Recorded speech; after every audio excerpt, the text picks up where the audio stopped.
the Merry Father's Law, but it can conjure up a spell.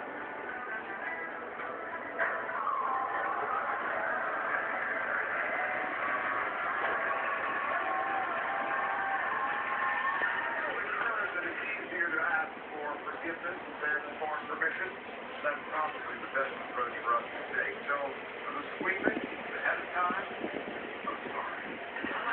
And now, a moment of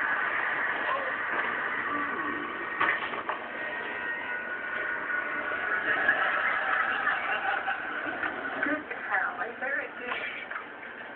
What else can you do?